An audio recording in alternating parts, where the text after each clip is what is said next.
What do you do when you fail? You know, recently we reviewed that U.S. Army field manual. And it says in that manual, other than death, all failure is psychological. Other than death, all failure is psychological. Think about that.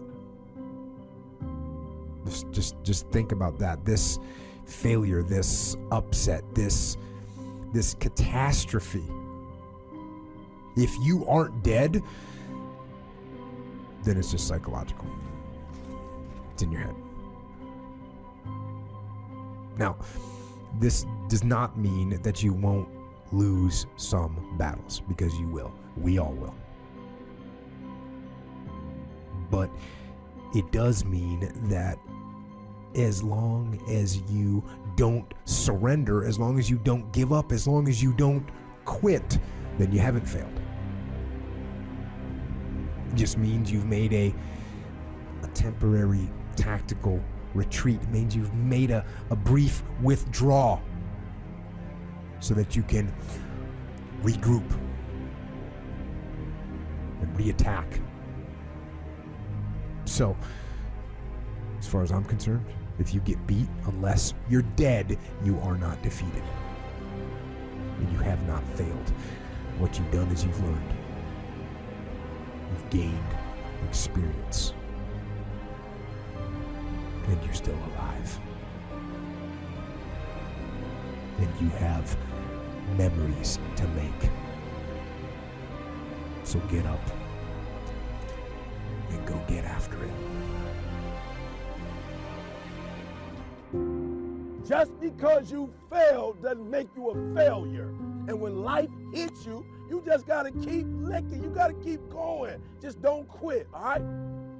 Failure is a part of the learning process, right? What's the risk of failure? What, you'll be embarrassed? Failure implies that it stopped, that the game stops, right? If it's part of you're failing and then you learn, then that learning is part of the moving forward, right? So that is what the process is like. Fail, learn, move forward, and constantly do that because you're cutting edge. You're going where people haven't been before. To get past it, you gotta go through it. You can't go around your failure, you can't go over your failure, you can't go under your failure. You need to grieve the failure. Grief is the way we get through the failure, and grief is the way we learn the lessons.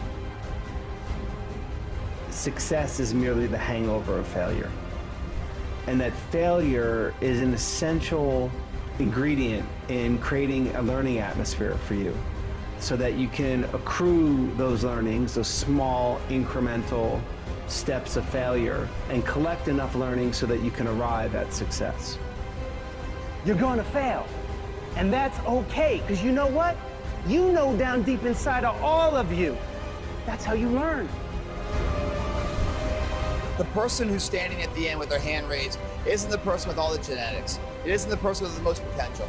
It's the person that has the greatest perseverance. It's always willing to get up. The difference between a champion and a loser is that they both fail. Is that the loser allows the failure to stand for life. With a champion, even though he gets knocked on his ass, finds the fortitude to stand back up, reface that endeavor until it becomes his favorite, until he wins. That's the difference. Champions get back up and do it again. If you win success right off the bat, you don't learn anything. Your real truth in learning is a failure.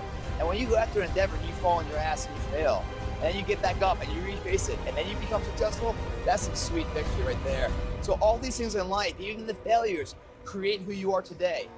So therefore you can apply what you've learned in the past to make the best judgment in the future course of action. And it doesn't matter if you win or lose it. It really doesn't. It just matters if you apply and you go for it, When you go out there and you try it yourself and you fall flat in your face, that's where you learn it the most. Because the next time when you fall, you learn to catch yourself. And that's the lesson you never forget. We all get knocked down in every aspect of life. Life will knock us down, but we can choose, whether or not, to get back up.